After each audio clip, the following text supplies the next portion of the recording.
about it with Mr. Morris. What book has he got today?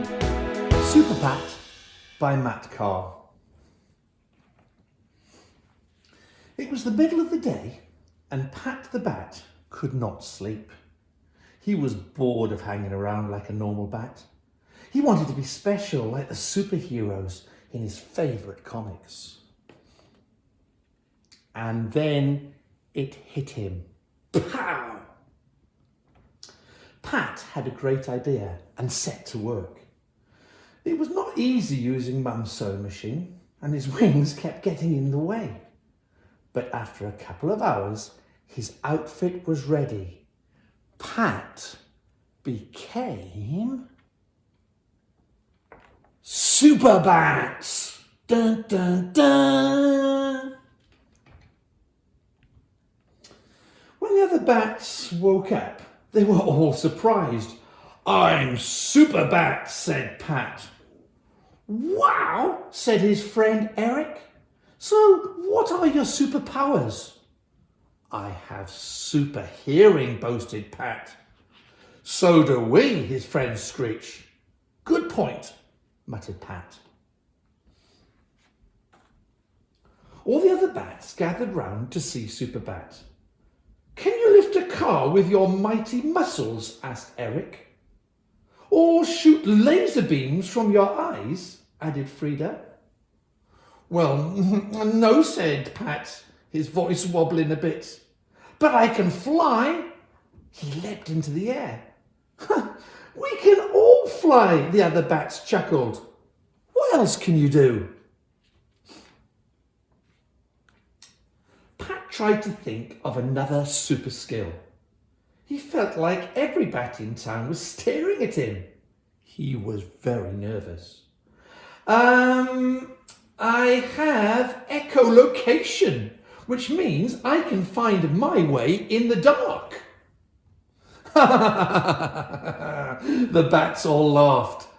"That's nothing special. We can all do that too."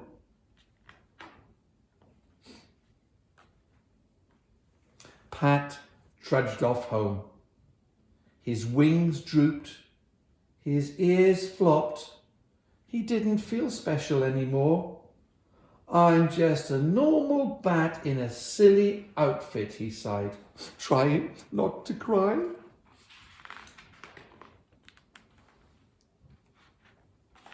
Just as Pat was about to rip off his suit and cape and throw them away, his supersonic hearing picked up a faint cry. "Help! Help! Help!"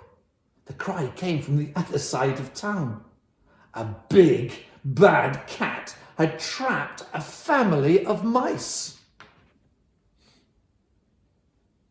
Pat's wings spread out, his ears perked up. He bravely flew across the city as fast as his little wings could carry him. "Is it a bird? Is it a plane? I think it's a bat in a funny little costume." Pat swooped in like a blur of fur.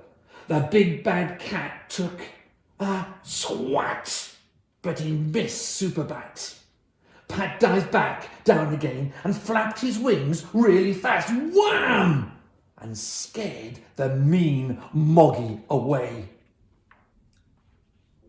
The mice were free. "Hooray! You saved us," they cried. "Thank you, but who are you, oh masked crusader?"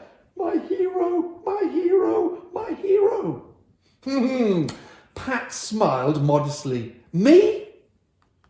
I'm no one special." "Oh, yes, you are," cried his bat friends, who had followed Pat across town and seen his heroics. "And you do have superpower, courage.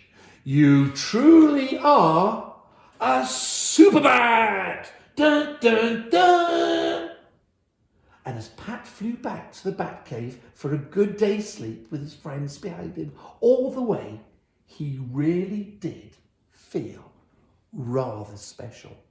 Some batty facts to end. Did you know, reception, There are over 1,000 types of bat. That's a big number. Some feed on insects, some on fruits, some on fish. The most famous are vampire bats, which feed on blood. Yuck. Bats can live to a ripe old age of 20. Bats are amazing, but you don't see bats often because they are nocturnal. That means they only come out at night. We see in the dark using a skill called echolocation. We make little noises and wait for the sound to bounce off things in front of us. Our big ears then pick up the echo and we move out of the way. That's what Superbat is saying to you. That's why all bats are super. Read all about it with Mr. Morris. What